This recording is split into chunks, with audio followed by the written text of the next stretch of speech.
Паскаль тілінде енгізу шығару операторын пайдалану арқылы тікбұрышты үшбұрыштың екі катеті берілген гипотенузасын және альфа-бета бұрышын табу керек. Әуелі есептің шарты берілді. Енді есепті шешу үшін әуелі бізге математикалық формуласын білу қажет.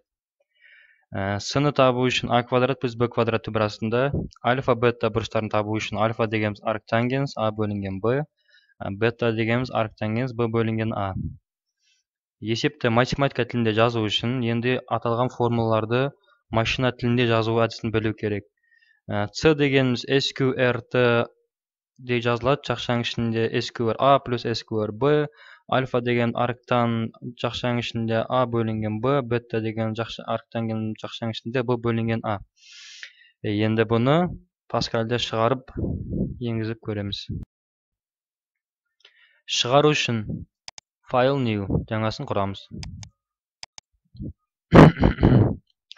Аталғанда программа сөзімен басталады.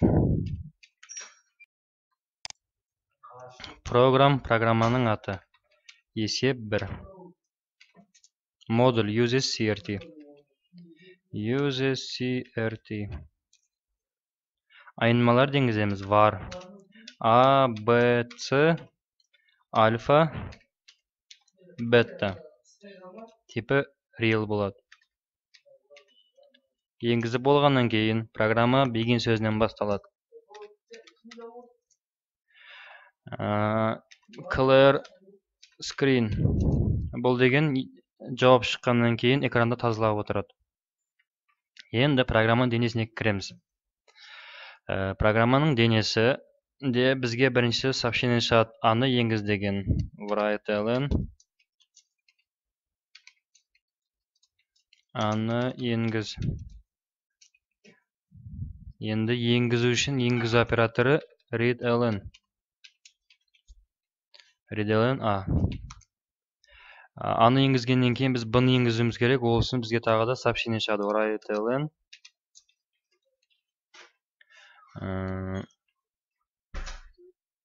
бұны енгіз. Енгізгеннен кейін сообщение шыққаннан кейін біз енгізуіміз керек. Read ln бұны енгіземіз. Біздің негізгі жұмыс бітті. Ар жағын енді программа өзі орындайды. Орындау үшін біз жаңа аталған программа формулаларды машина тіліне келтіруіміз керек. C дегеніміз тең.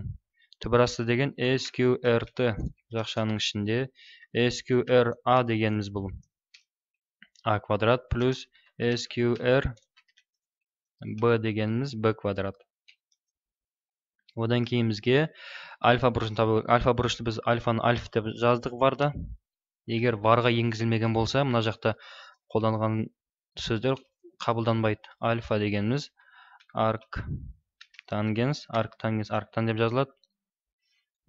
Жақшаның ішінде бұл А бөлінген Б. Бета дегеніміз меншіктеу операторы арктангенс Б бөлінген А. Енді бізде шыққан мәліметтерді енді экранға салуымыз керек. Ол үшін write ln апострофқа аның мәні тең өтір С. Аның мәні емес, С-ның мәні. Біз бұл жерде С-ны тауып жатырық. С-ның мәні тең С-ға. Write ln альфаның мәні альфа тең өтір альфаға.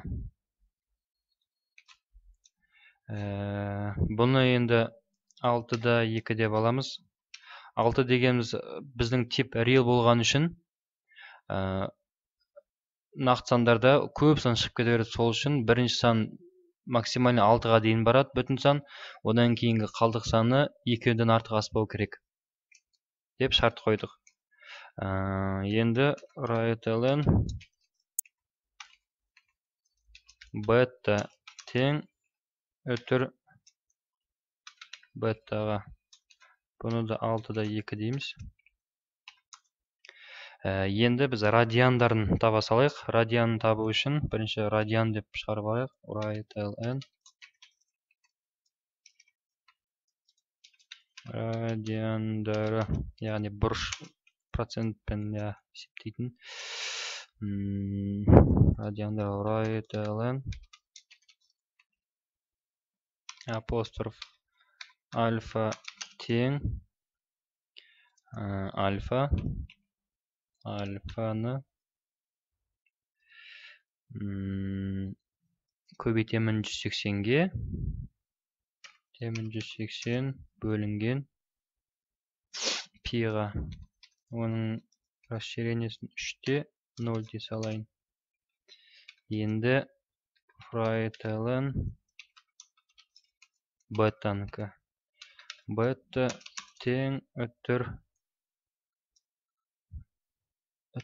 Мына жерде өтір қалып кеткен ұқсайды. Өтір. Беттаны көбейтемін 180-ге, бөлемін пиға. Пи. Оныңды 3-те 0 деп аламыз. Енді программаның жауабын көру үшін readln деген бізге бір санды енгізу керек туралы күтіп отырады. Программа аяқталғанда енді нүкте. Ctrl F9. 2 сан жоқ. 3 бұрыш.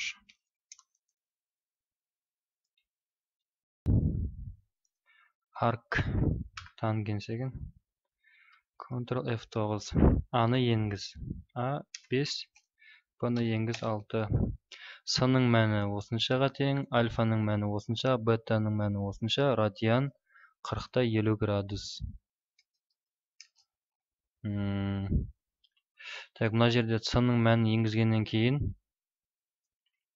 6-да 2 деп қоюым керек. Сол кезде артық көп сандар шығып кетпейді. Ctrl F9 өшіп кетеді. 9-да 2. Мәні сының мәні 9,122, альфа 1,85, бетта 0,92. Радиандары альфа тең 77, бетта бұрышымыз 33-ке тең.